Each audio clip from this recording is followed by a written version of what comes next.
I'll start by explaining that we have different kinds of mind. Why sometimes we use the word mind just to refer to all, the whole thing of cognitive processes that include emotions and thoughts, views, sensory perceptions, any kind of cognition or experience whatsoever.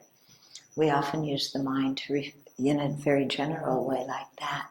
But then we can also talk about different kinds of mind. And there's various ways of dividing the mind, so to speak, in order to understand it. One way that I find helpful is to distinguish between conceptual and non-conceptual minds. Okay? So non-conceptual minds are, for example, our sense consciousnesses, visual consciousness, auditory consciousness, olfactory consciousness, gustatory consciousness, tactile consciousness. Okay? And these are non-conceptual minds because there's no thought involved. They directly perceive their objects. We see color and shape. We hear sounds. We smell odors. We taste tastes. We feel tactile sensations. Or we feel hunger and thirst, temperature, these kinds of things. So that is non-conceptual. We directly know, those consciousnesses directly know their objects. There's a sixth consciousness called the mental consciousness. Yeah, and the mental consciousness can be conceptual or non-conceptual. At the level of ordinary beings, most of the time our mental consciousness is conceptual. So that means we're thinking about things. So we can see there's a difference between thinking about something and knowing it directly. Okay, so for example, look at the floor. Look at the white color of the floor. Now close your eyes and remember what the white color looked like.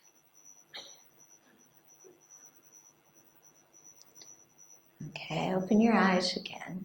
Is there a difference between looking at the white color and then remembering it with your eyes closed? Is there some kind of difference in how you're perceiving the object? Yeah. When you're looking at the white color, your eye sense organ is functioning. You're knowing it directly. When you're remembering it, you're not depending on your eye sense organ anymore. Yeah. And the mind is then thinking about it. So memory involves thoughts, planning, imagination. All these things are conceptual processes because we're thinking about things. When we know things directly, those objects have to be within reach of our sense consciousnesses. When we think about things mentally, those objects can be 1,000,000 miles away. Okay? So in one way, the ability to conceptualize can be a great help if we know how to use it properly. Yeah. So for example, when you go to school, most of what you're learning is conceptual. The knowledge you're learning is conceptual. You're learning about things that are not here. Yeah. Or even if something is here, even if the microphones, let's say you're studying about microphones, you see the microphone with your eyes, but all the knowledge of how the microphone works, that's all conceptual knowledge that is, going on in your mental consciousness. Okay, so conceptual consciousness gives us, we can learn a wide variety of things that don't have to be in front of our noses. And we can think about things and see how they correlate and so on. So in one way, conceptual consciousness is good. In another way, our conceptual consciousness can lead us vastly astray. So, for example, when you're sitting there and trying to watch your breath, and all of a sudden you start, remembering a quarrel that you had with a friend. Yeah. So your breath is still going on, but your attention is not on your breath. Instead, your mental consciousness is thinking about the quarrel. Oh, this person said this. Why did they say that? They had no right saying this. Then I said that, but why did I say it? It only made the argument worse. But I had to say it because it's true, because that person's always picking on me. But was I right? Was I wrong? Maybe they were right. Maybe they were wrong. I don't know. All these kinds of things always happen to me. Yeah. Did that ever happen to any of you in your meditation session? Yeah. Then all of a sudden you hear ding. And it's like, oh, where am I? I'm here. I'm not sitting in front of that person. Whereas for the last however long I was distracted, I was in front of that person. But you weren't really, because it was all happening conceptually in your mental consciousness. Okay? So if we use our mental consciousness in that way, just to ruminate about problems, or to sit there and, think about all the things we want and how we're going to get them. In other words, when our mind gets all involved in, let's say, attachment or resentment, those are all conceptual consciousnesses, but they're not very conducive for happiness. Whereas other conceptual consciousnesses, for example, right now when you're listening to teachings, not only is your auditory consciousness hearing the sound, and your visual consciousness seeing the colors and shapes, but your mental consciousness is focusing on the meaning of the sounds and trying to understand the meaning of the words and the concepts that are being taught so that you can really understand them. Okay?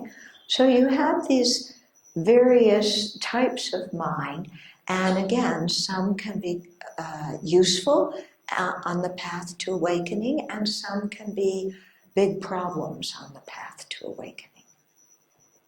Okay?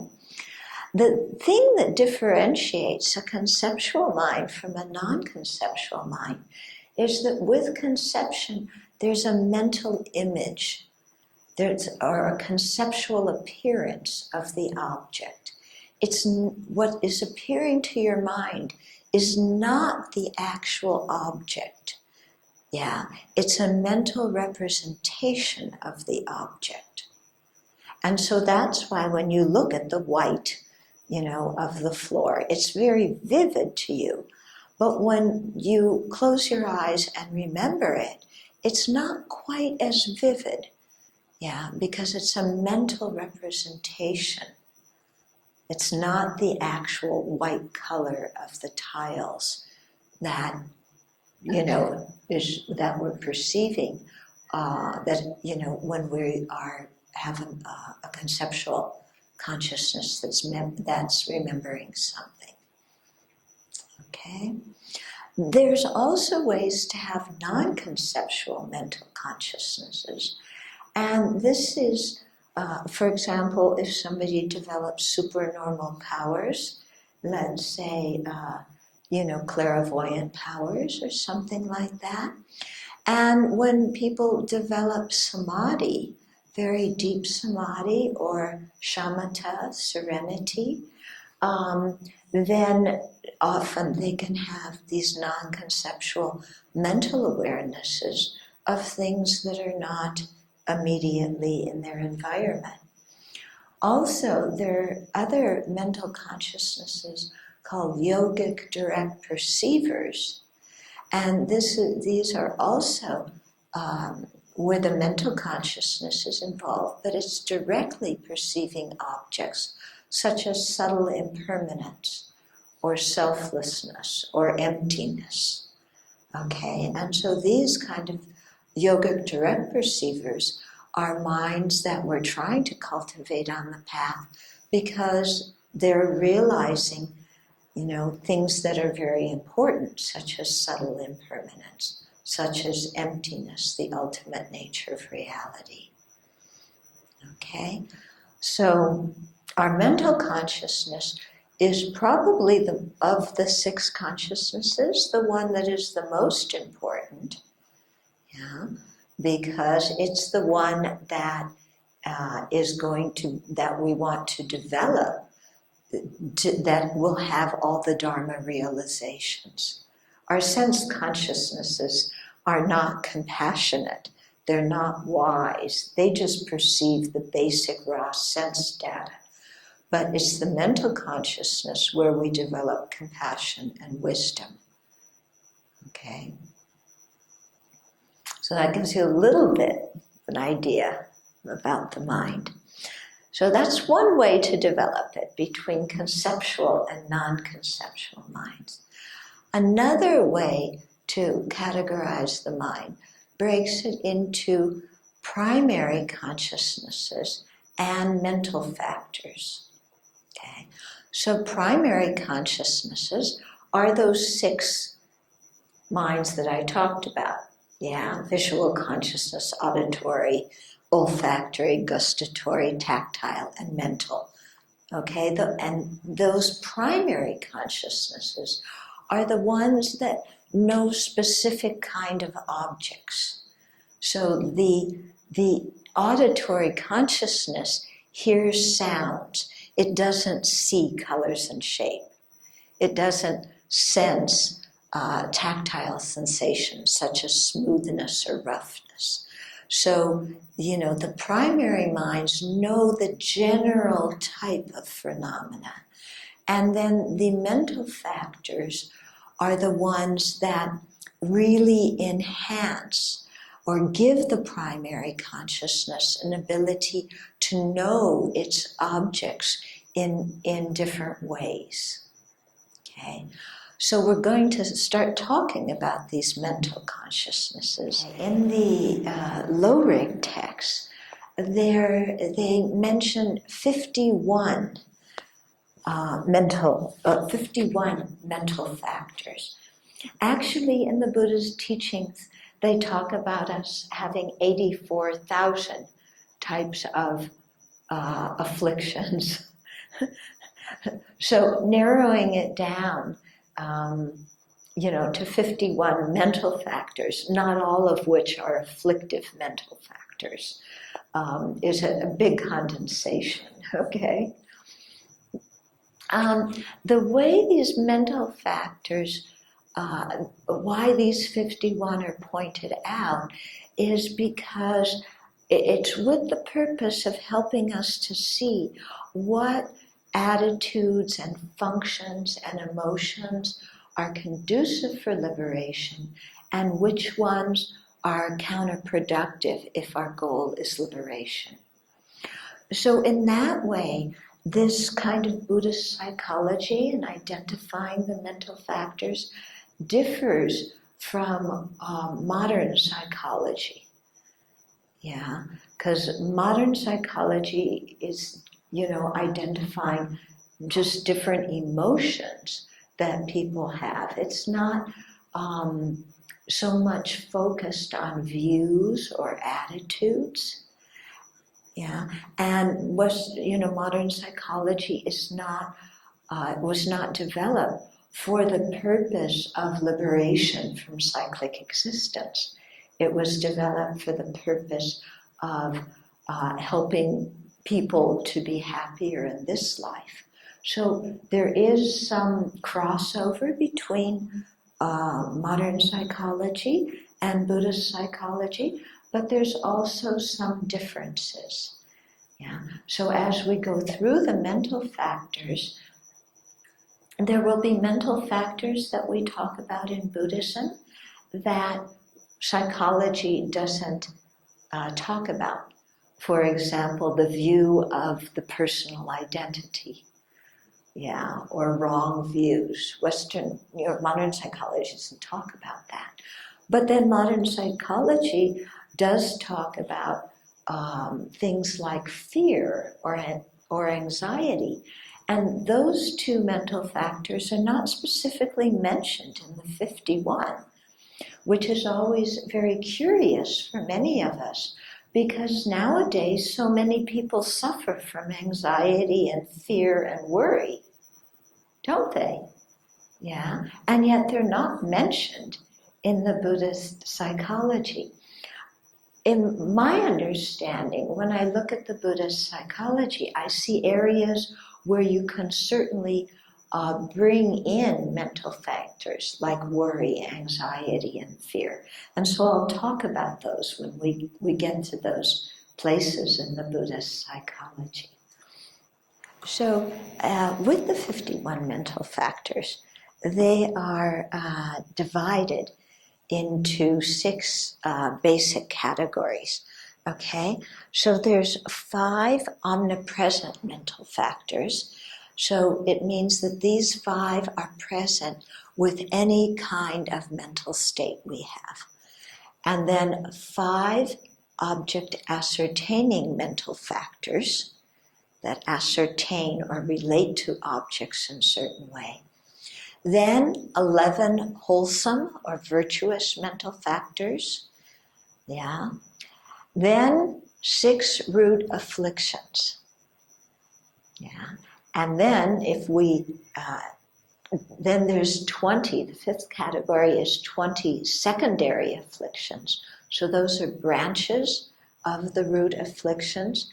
And then, so the root afflictions and the 20 secondary or auxiliary afflictions they're both non-virtuous, whereas the 11 virtuous ones are virtuous.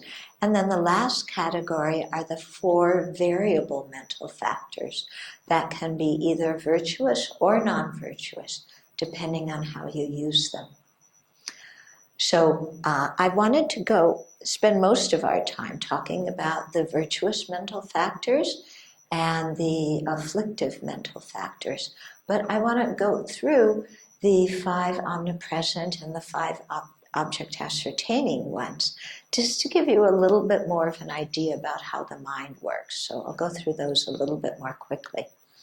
Maybe what we can do, I'm just thinking, is over the lunch break, devise a way to hook this up and then have these on the screen. That might be able to help you as well. But now we have to do it the old-fashioned way, where you got to listen. Okay, so of the 5 omnipresent ones that are there with any kind of mental state we have, the first one is feeling. Okay, here feeling does not mean emotion. It's not talking about our feelings.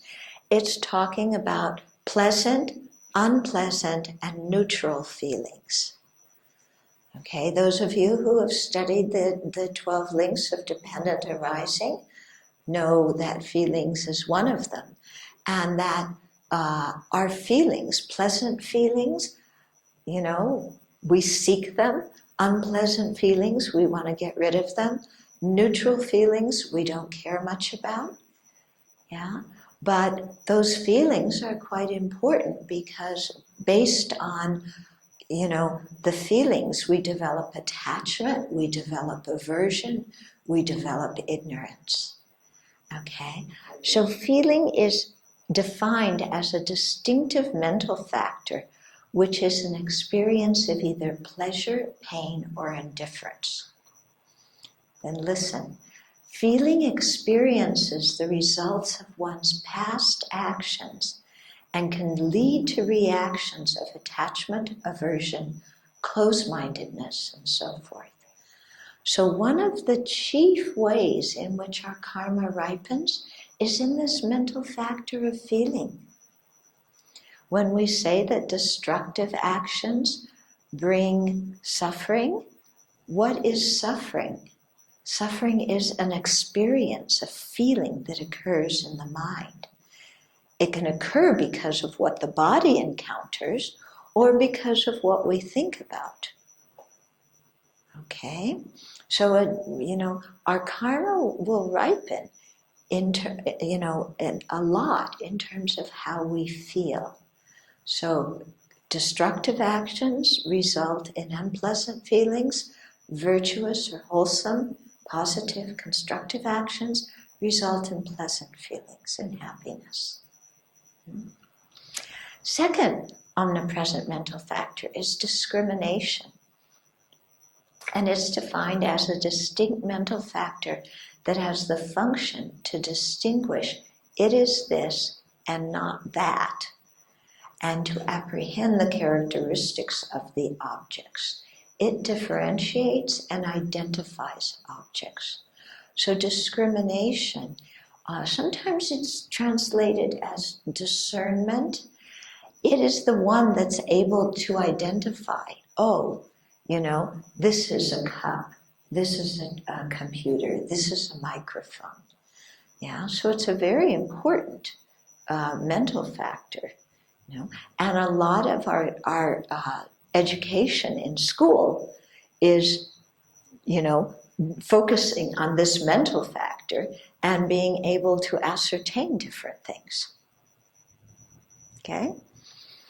The third omnipresent mental factor is intention. And it is a distinct mental factor that moves the primary mind, and the other attendant mental factors that it shares in common, to the object. So intention, it's like the conscious and automatic motivating element that causes the mind itself to move to an object and to apprehend its object. And its action is, it is the action, it is karma. Okay? So many schools define karma. What is karma? It's this mental factor of intention. Yeah?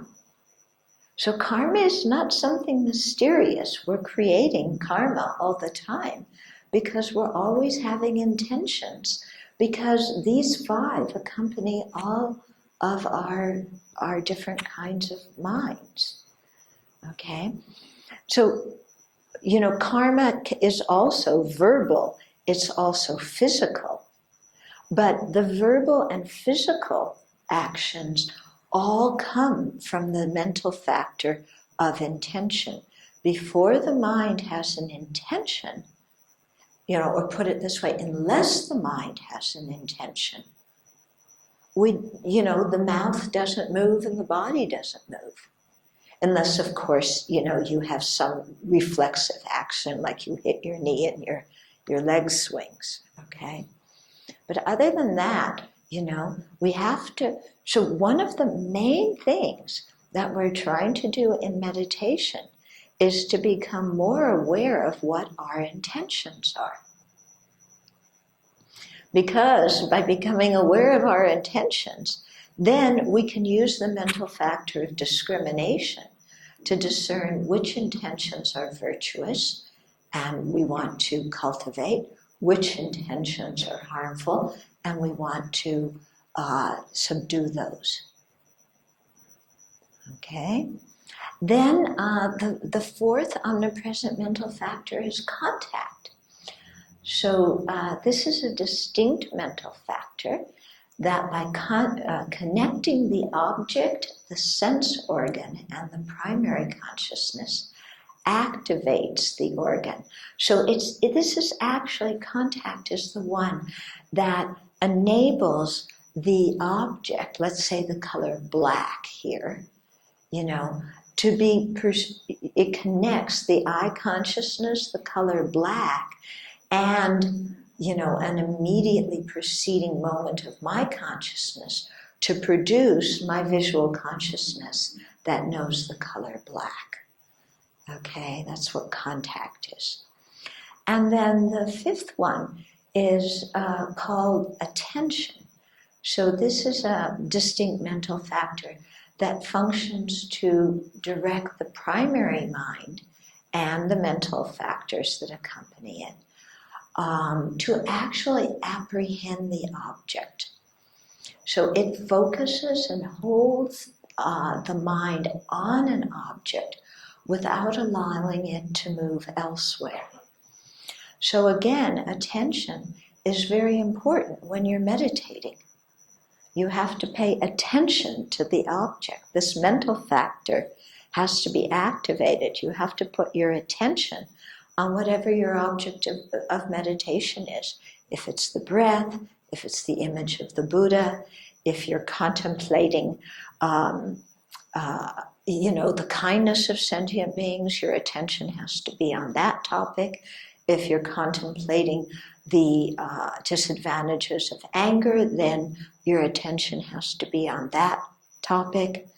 Okay, so intention is very important because, again, if our intention is not directed properly, then it starts roaming the world when we're meditating, and all of a sudden our intention is, on the movie that we saw last night, or our intention, our attention is on lunch, or our attention is in that good-looking person in front of you that you hope to meet during the break time. Or, yeah, okay, so we have to be aware of where our attention is going. So those 5 mental factors: feeling, discrimination, intention, contact, and attention accompany all of our different kinds of consciousnesses. Okay. Now, the 5 object ascertaining mental factors, okay, these help us to apprehend individual features of an object. Okay, and they help us relate to an object in a particular way. Okay, so here the first one is aspiration. Yeah, so aspiration is a distinct mental factor that, having focused upon an intended object, takes a strong interest in it. Okay? So aspiration can be used for, Dharma purposes, virtuous or non-virtuous purposes. Okay? If you're looking at a kung fu movie and you think, wow, it's so cool, wham, wham, wham, get the advantage over the other guy and knocked him down and I'm the victor, then, you're focused on the intended object, the Kung Fu movie, and you're taking a strong interest in it. And that's going to be the basis for your having a lot of effort and interest and aspiration to learn Kung Fu. Okay? If you focus on the qualities of the Buddha, let's say you go to a Dharma teaching, you hear about the qualities of the Buddha, Dharma, and Sangha, and then you spend some time reflecting on those, then you go, wow, really, Buddha has incredible qualities. I want to become like a Buddha. Then your aspiration is going towards something virtuous, because you're aspiring to generate those same virtuous qualities as a Buddha has. And then that acts as a basis for having joyous effort in practicing the path. Okay? So they always say, be careful of what you aspire for, because that's where you're going to put your energy, what you're going to put your energy into, and you might get what you're aspiring for. Okay? So if you're aspiring for a lot of worldly power, you might get that. But if you don't aspire at the same time to have compassion, then you're going to misuse your worldly power. Okay? Because if you aspire to have power so that you can dominate people and take revenge on the people you don't like, then you're going to use it. Your aspiration is just going to wind up taking you to a horrible rebirth because you create a lot of negative karma. Okay? Appreciation is the second one. So it's a distinct mental factor that stabilizes the apprehension of a previously ascertained object and cherishes it such that it can't be distracted by anything else. Okay? So appreciation, we've apprehended something. We stabilize that apprehension. Let's say you're meditating on the kindness of others, which appreciation stabilizes our mind on, the kindness of others. Yeah, cherishes that object. Yeah, so that we can't be distracted by anything else. So then we really get into the feeling of appreciation of the kindness of others. Yeah. So in that way, appreciation can be used to really increase our virtue. Yeah, we're appreciating the kindness of others. On the other hand, sometimes we quote, quote, meditate on the meanness of others. Oh, somebody did this to me, somebody did that to me, the world's unfair. If we appreciate that object, then we're going down the wrong road, aren't we? Okay, so again, we have to be careful. What do we appreciate? It's going to steer our mind in different directions. The third is mindfulness. Okay, so we hear a lot about mindfulness in Buddhism, and now increasingly in education, in psychology, in business, a lot of people are talking about mindfulness. I must say that not everybody uses the word mindfulness in the way that gives it the meaning the Buddha intended. Okay?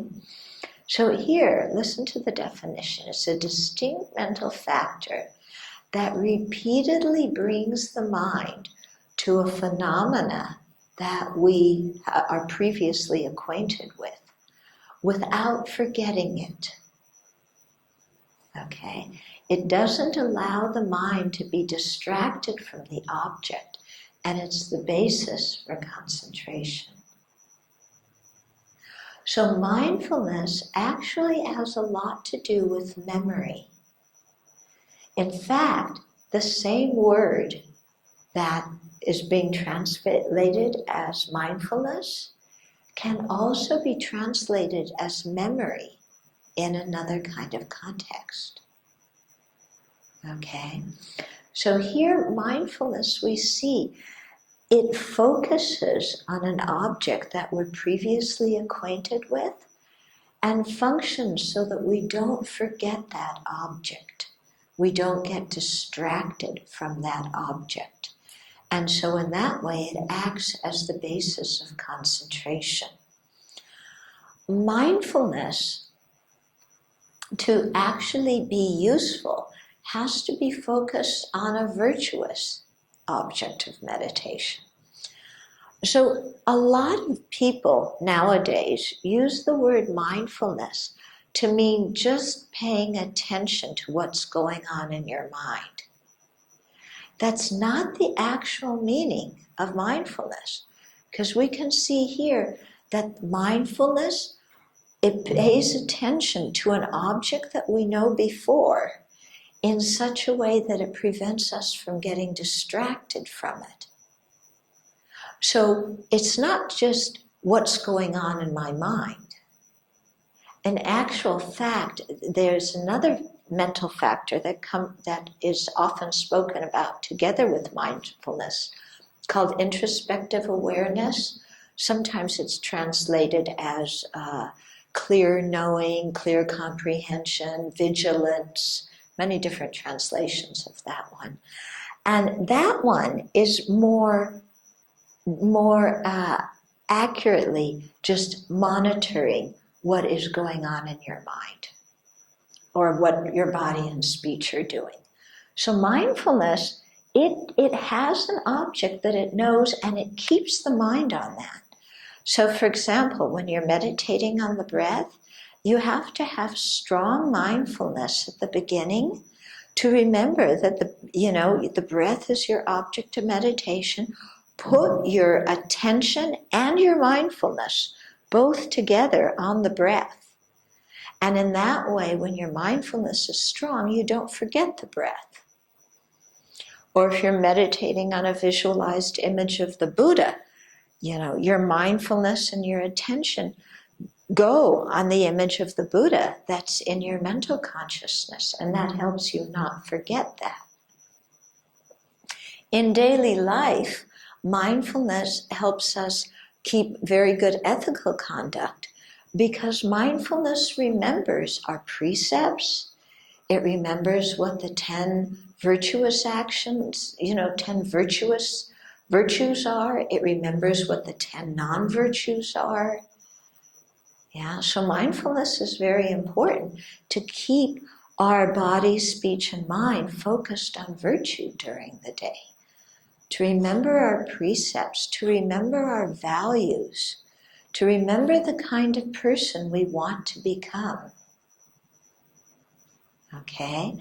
When we don't have mindfulness of our precepts, of our values, then we just kind of act automatically, and whatever thought comes in the mind, we just follow it. So, a thought of greed comes in the mind, we just go with it. A thought of anger comes in the mind, we follow that. So mindfulness is quite important for keeping us on an object that is going to lead us in a good direction. Okay? The fourth one of the object ascertaining is single-pointedness or concentration. Sanskrit word is samadhi. Okay? So this is a distinct mental factor that is capable of dwelling one-pointedly, bearing the same object, same aspect, for a sustained period of time upon a single referent or object. So it's the basis for increasing our wisdom and for developing serenity or shamatha. Okay? So that's what samadhi is, the ability of the mind to be single-pointed. So we actually have this mental factor right now. We have the mental factor of samadhi right now. Our problem is it's not very well developed. So our samadhi is not well developed. Our mindfulness isn't well developed. And so therefore we easily get distracted to all sorts of other things and get tangled up in other kinds of thoughts and emotions. Then the fifth object ascertaining one. This one's a bit difficult to translate.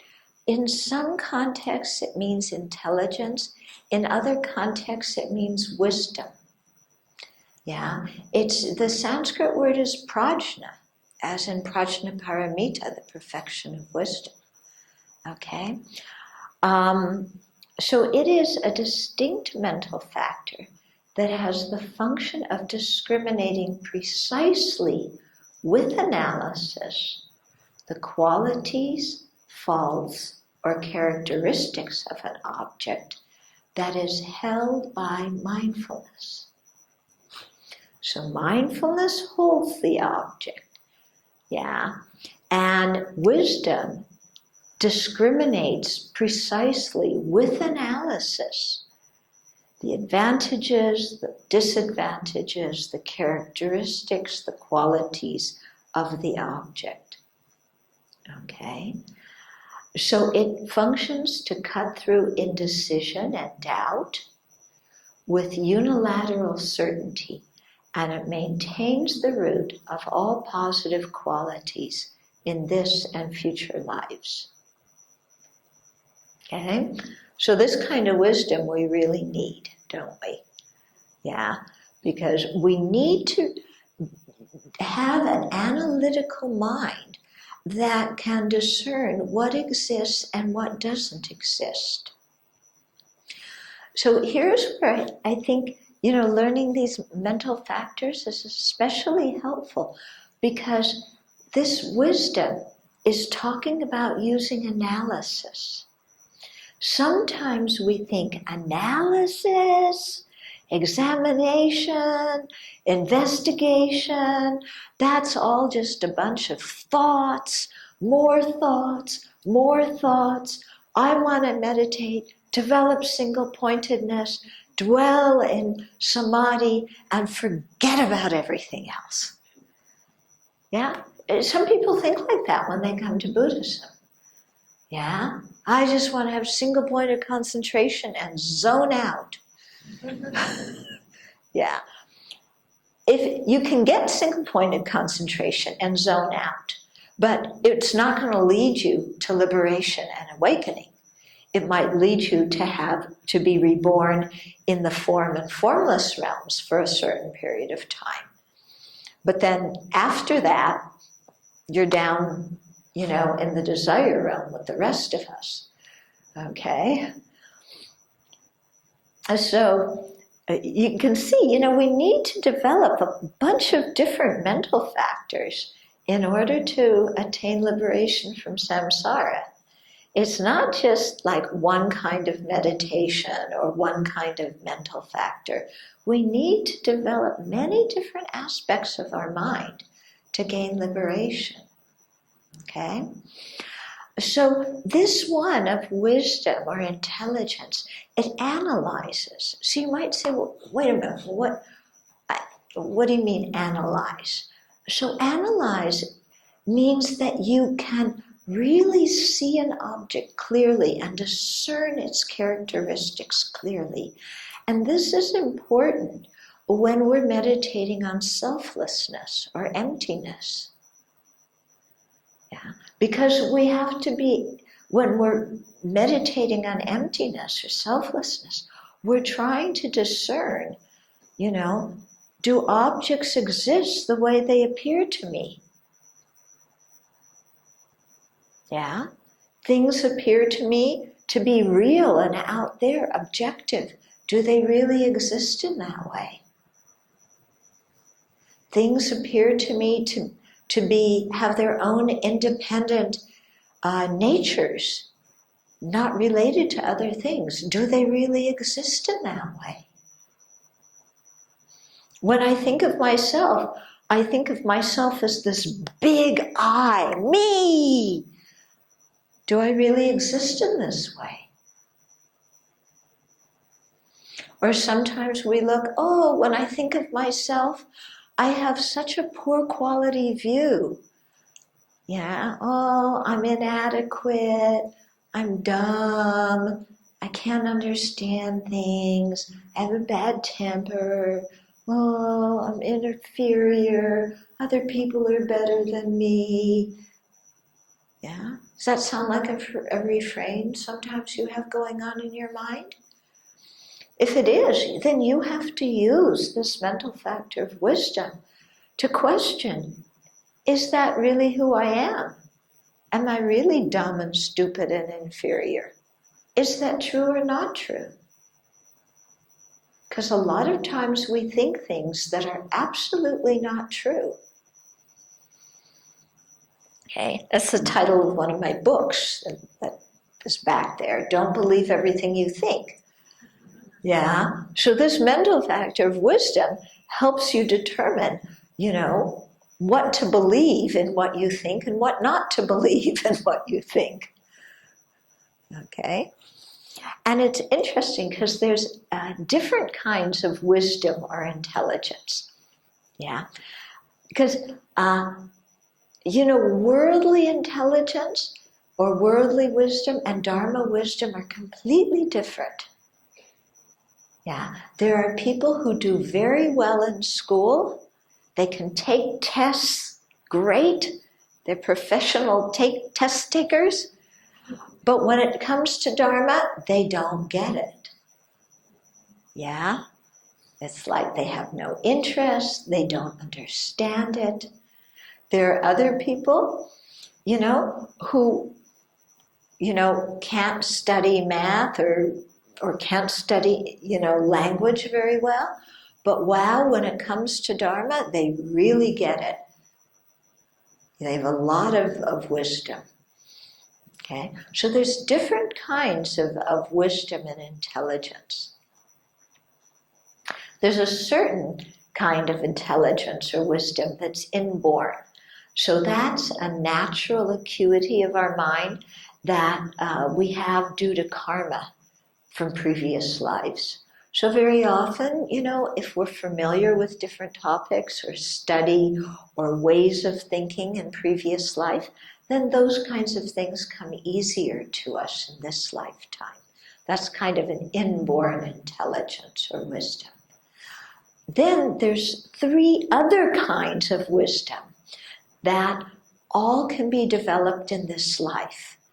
And I think this is very important to understand, because so often, can I diverge here and give a little social commentary about the Singapore education system? Yeah. I'm on dangerous ground. Okay, but maybe if you hear this, it might help. Personally speaking, okay, we look, there's the inborn intelligence, then there's intelligence developed from hearing, from thinking or reflecting, and from meditating. Those last 3 are developed in this lifetime. And you develop them over time by studying, reflecting, and meditating. So our wisdom, our intelligence can increase as we learn, okay, as we apply our mind. So I think that streaming kids based on tests that they take when they're very little is not very productive, because these children have the opportunity to increase their intelligence and wisdom as they go through school. But if you stream them when they're very young, they don't have the opportunity to grow their intelligence and their wisdom. And I think that diminishes the ability of these people to really, it diminishes the ability of everybody to contribute to the welfare of the country. Yeah, because some children are what we call late bloomers. Okay, my brother was a late bloomer. When he was in first, primary 1 and 2, he didn't do very well. Yeah. He got some help. He learned well. Today he's a doctor. Yeah. Now, if he had been streamed in primary 1 and primary 2, he would have never had the opportunity to get the education that today makes him a radiological oncologist. It took me a long time to learn even how to pronounce that. Okay? So I think that, we need to give children much more opportunity to learn and grow their intelligence and their wisdom. Also because a lot of intelligence and wisdom has nothing to do with taking tests. Yeah? Going through school is, some people have the skill of going through school, and other people are extremely intelligent, but school does not cut it for them. They are not professional school goers. You know? They go to school, they're bored, they act out, yeah, because it's not touching their heart. Yeah, and who likes memorizing things and taking tests anyway? Yeah, and tests don't really show you very much. In America now, they're, going into all these tests and, evaluating teachers about how, according to how the students test, and evaluating the students according to these texts. And I think it's completely unfair, because a lot of the knowledge we have depends on our culture. And America, like Singapore, is a multicultural country. If you test children according to the knowledge of one culture, the children who grew up in different cultures are not going to do very well on that test. But they have another kind of knowledge, another kind of intelligence that, is cultivated in their culture. Okay, so I think, this, so much we discriminate people smart and dumb. I think we should throw that out. This is really revolutionary, huh? Yeah? There's some words and concepts I think you know what else I think we should throw out? Is the word blame. I think blame is useless. Throw it out. It's totally, we shouldn't think in terms of blame anymore. Yikes. Oh no, is somebody here from the education department? No, but I'm saying this really with the motivation of kindness. Yeah. Because everybody has unique talents and abilities, and we don't know what they are unless we give children an opportunity to develop those. Yeah. It's true. I was somebody who did very well in school. Okay? School fit with me. I could do well in school. But I don't consider myself a smart person, even though I got very good grades when I tried. Because there's so many things that I don't understand that people who didn't do well in school understand. Okay? For example, how to work with electricity. Maybe you could give me a test if I studied beforehand about, the theory of electricity. But when the lights go out at the Abbey, I have no idea what to do except call somebody else who knows. Yeah? Completely ignorant and dumb regarding that. And I watch people go in, and there's this tangle of wires, and they go this and that and on the other thing, and all the electricity comes on, and fantastic. But I have no idea how they did that. And many of those people didn't do well in school, but boy, they're much smarter about electricity than I am. Mm-hmm. Okay, I got off on a divergent thing there. Sometimes I do this. I can't help myself. But it's useful, I think, because we're learning how to apply Dharma to actual life. Okay, so back to this mental factor of intelligence. So there's the kind that's inborn. Then there's the mental factor that we gain from understanding when we hear or learn. So that's the mental factor that you're developing right now.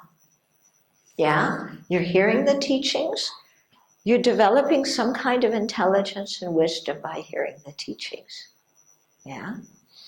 Then there's the intelligence of wisdom that arises from contemplation or thinking or reflecting. So that's when you take what you've learned and you mull it over and you discuss it with other people.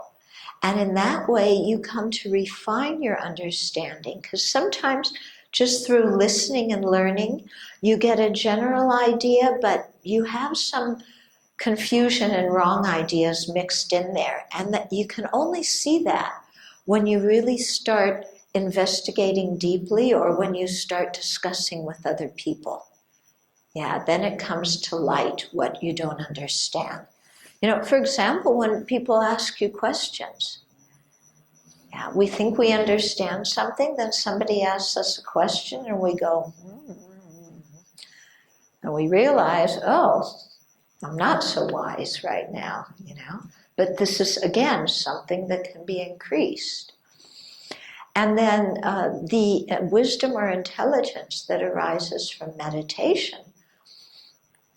So this is, you know, the intelligence that is really going to lead us to liberation, because it's a very discriminating awareness that is combined with samadhi. So we can focus single-pointedly, and we can also investigate, you know, at the same time in order to actually discern what the nature of reality is. Okay, so that too is an intelligence or wisdom that can be increased.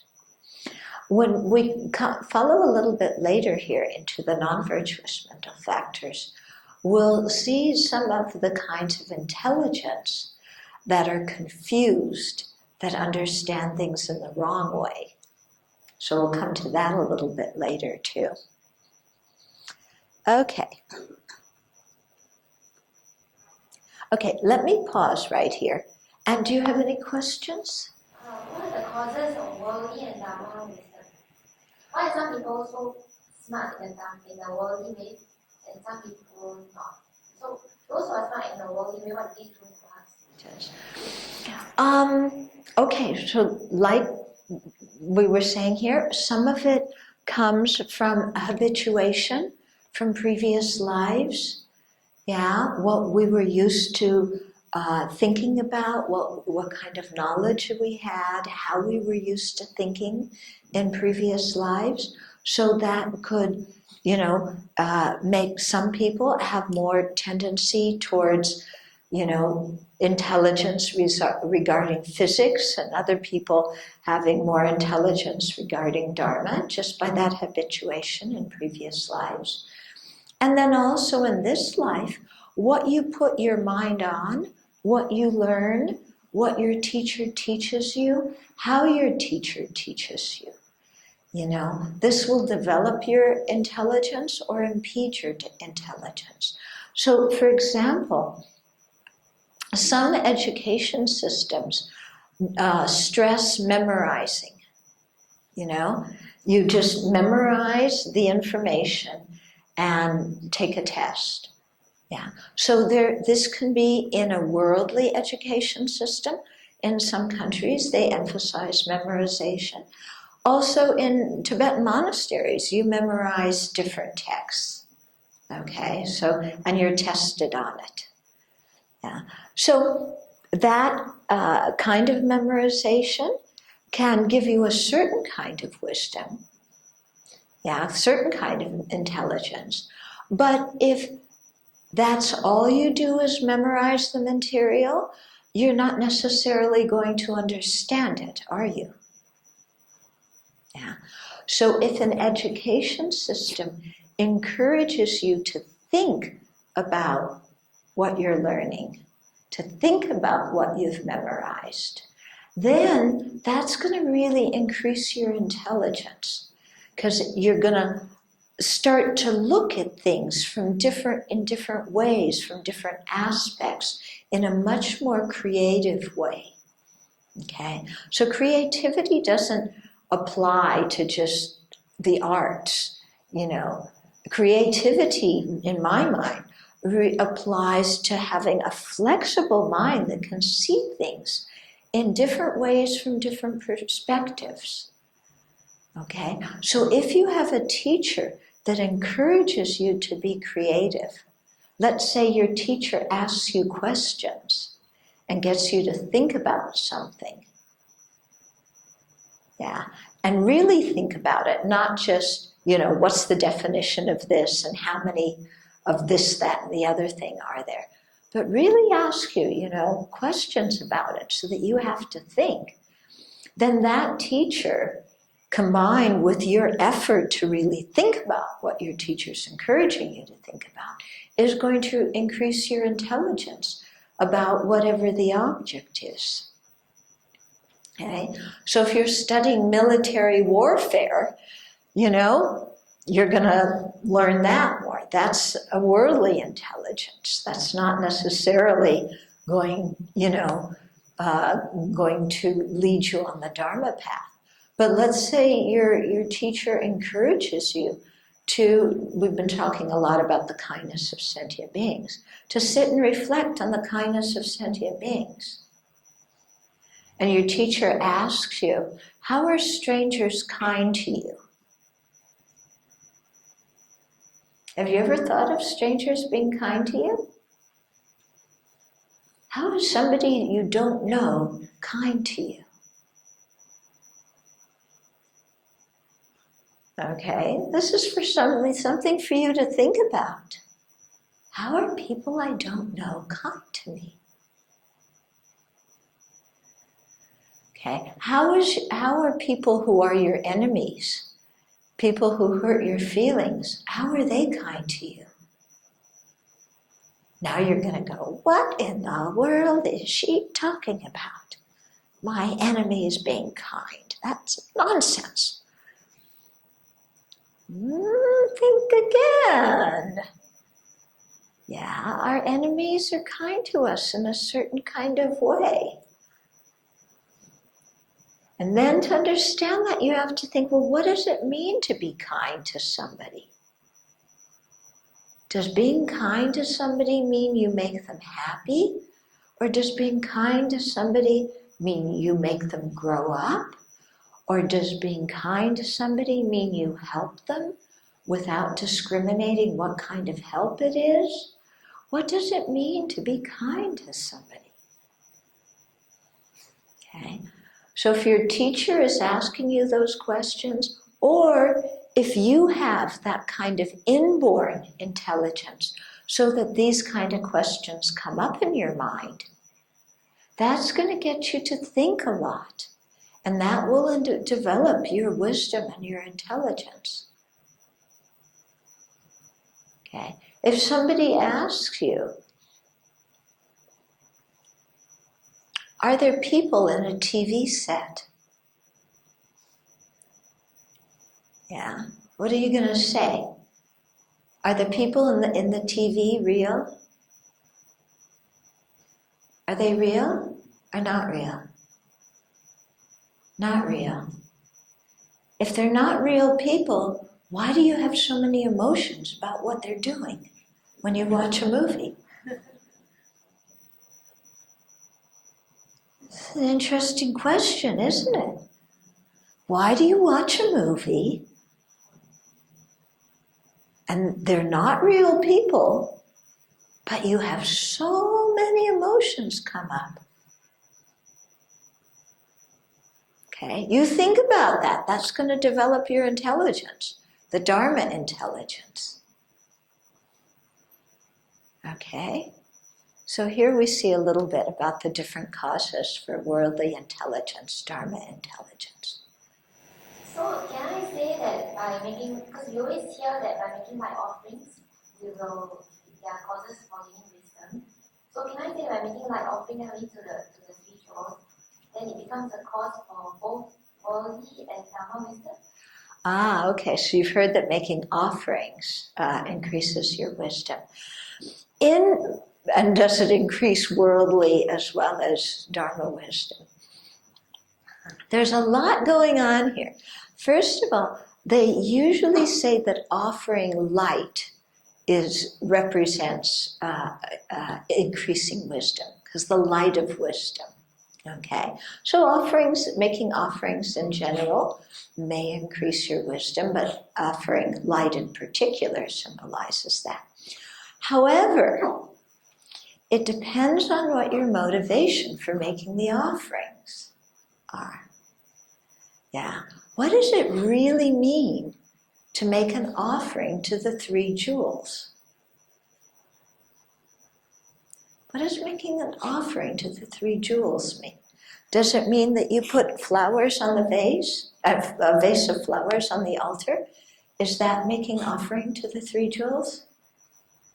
Does it mean you put some apples and oranges on the altar?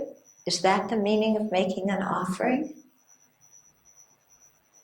What does it really mean to make an offering?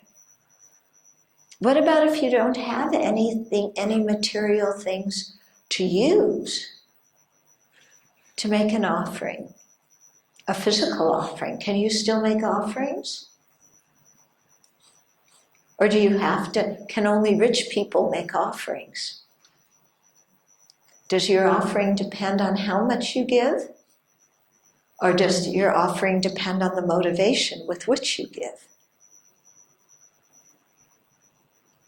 Okay, so when we begin to think about making offerings to the 3 jewels, then the statement, making offerings increases your wisdom, you realize that it's not such a simple statement, is it? It's not a simple statement. If you just put some apples and oranges on the altar, because that's what you're supposed to do, does that increase your wisdom?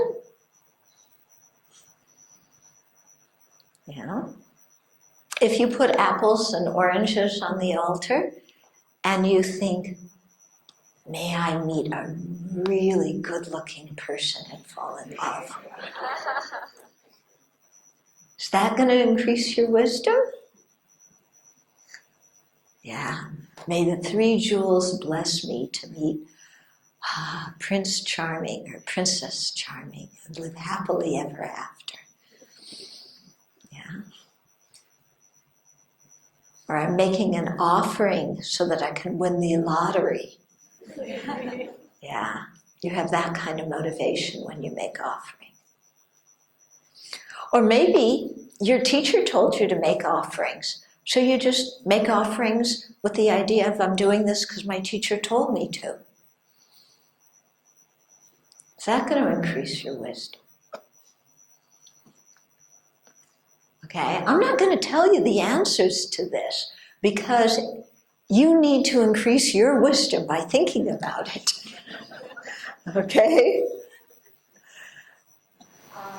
Measure we gain wisdom by inborn intelligence, Mm-hmm. and by listening, through contemplation, and by reflection. Meditation. So, is there a certain proportion to this? Okay, so there's a proportion to that. Okay, so you want like what, 10% on the first one? About to apply that to education. To apply that to education. To education, okay. Secular. To secular education. Okay, so I'll answer it in terms of secular education and in terms of Dharma education. In terms of secular education, there's a certain proportion that comes from, what we're born with, according to habits, But then you can see, because there's all sorts of studies that show that children who have a lot of, from the time they're very young, who have sensory stimulation, that increases a lot of their intelligence because they're stimulated by looking at mental objects. It makes them think, it makes them more aware of the environment.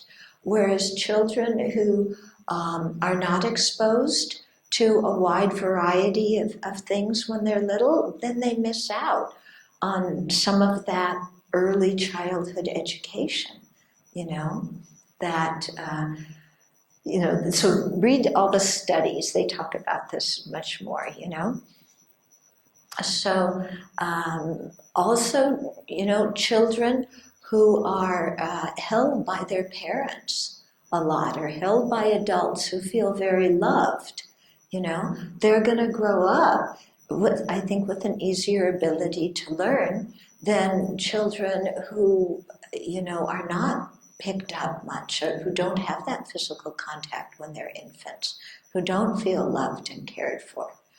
Okay? So there's ways, I think, to increase children's intelligence way before they get to school, based on what they're born with, but then increasing it after that. And then we always have to start with developing the intelligence from hearing and learning.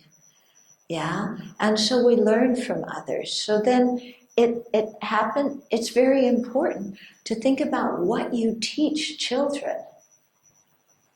Yeah, because children learn a lot of things that we don't deliberately teach them. Yeah, and schools are directed towards teaching kids, math and science and literature and stuff like that. I think the most important thing that people need to learn is how to be a good person.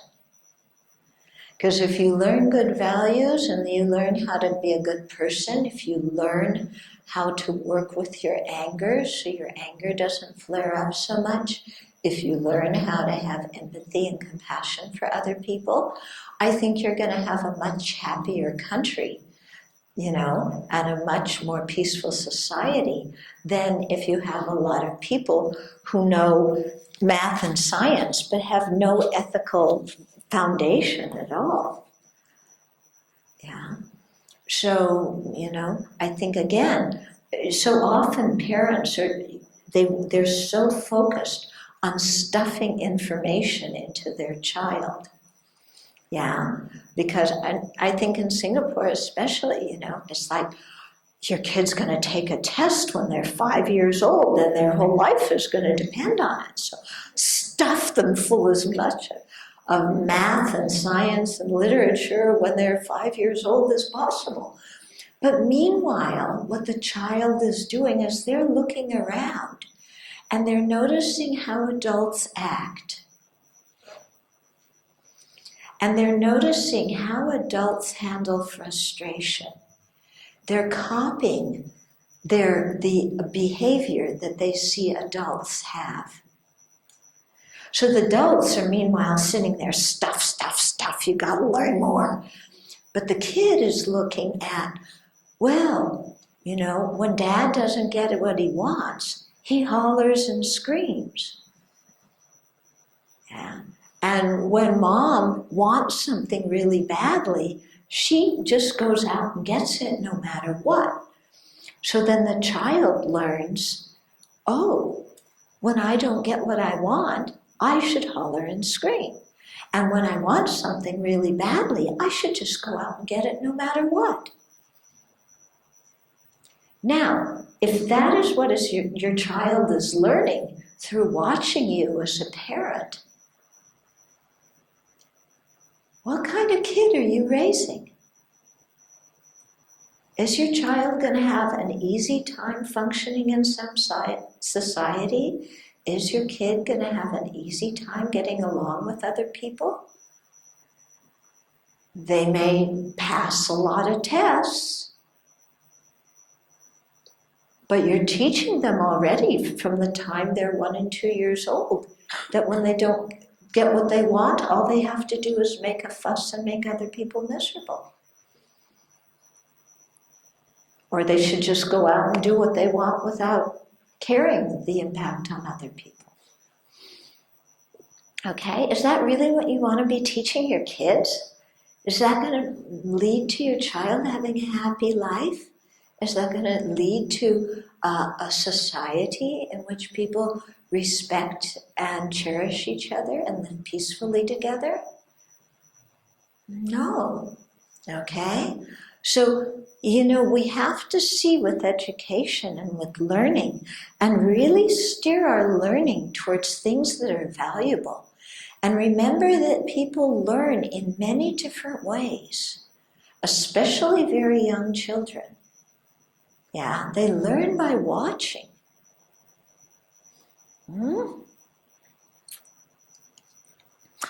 So also, some people learn better through hearing. They can hear things and remember them and think about them. Other people learn better visualizing, or through visual. They have to see something. Yeah, they have to read, not hear, or they have to see how something is done. Other people learn kinesthetically. They have to do it themselves. And it's only by doing that themselves that they really learn. So, we have to also in education take this into mind. Yeah. That some people learn by hearing, some people by seeing, some people by doing. And expose children to all three ways, and encourage them to increase their ability in all three ways. Yeah. And then to think about whatever it is they're learning. Yeah, the meditation part isn't going to come so much in worldly education. But in secular education, kids have to think about what they're learning. Yeah.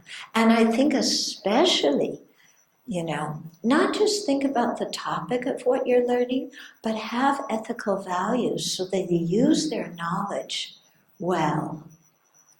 Yeah. And here I'm thinking so much of, during World War II, when many countries were doing research into, developing an atomic bomb or things like this. They're really going into physics and splitting the atom and all. And they had great intelligence developing in the ability to develop military weapons and bombs, but not very much intelligence in terms of how to use them. Or why are we developing these kinds of things in the first place? Yeah? So I think it's so important to have a sense of ethics, to really think about the long-term effects of our action, on ourselves and on society in general. And this pertains very much now to global warming. Yeah? I mean, the whole emphasis is we've got to have a good economy. And boy, then you have, but there's global warming, and there's burning coal, and there's destroying the environment by burning coal and using fossil fuels. And then, so then people say, well, we have to regulate that.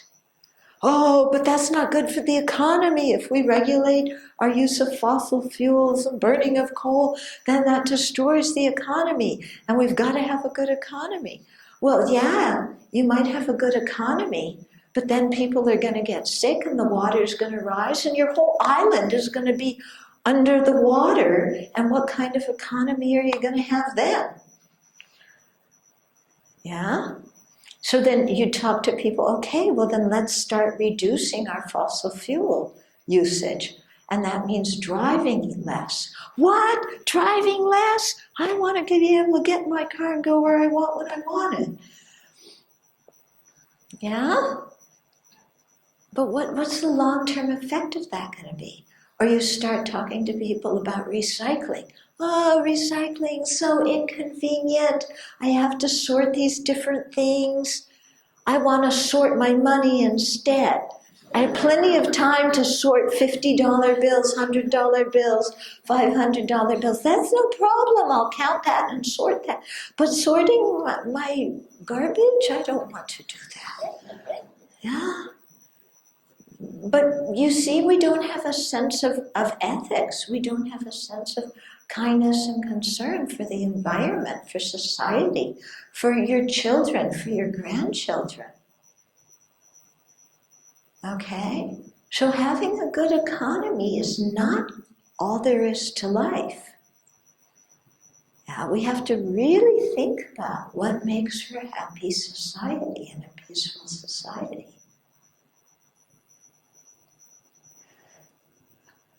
Okay? Then in terms of Dharma teachings, and then you also begin to meditate on them. Some people come to Dharma, they don't want to study, they just want to meditate. But I think that's a disadvantage, because unless you actually learn what meditation is, how to meditate, what are virtuous mental factors to encourage in your meditation, what are non-virtuous mental factors to discourage in your meditation, unless you learn that kind of thing, you're not really going to know how to meditate properly. Okay? So I think, we do these three, beginning with learning and hearing, but also at the same time thinking, also at the same time doing some meditation in a combined way.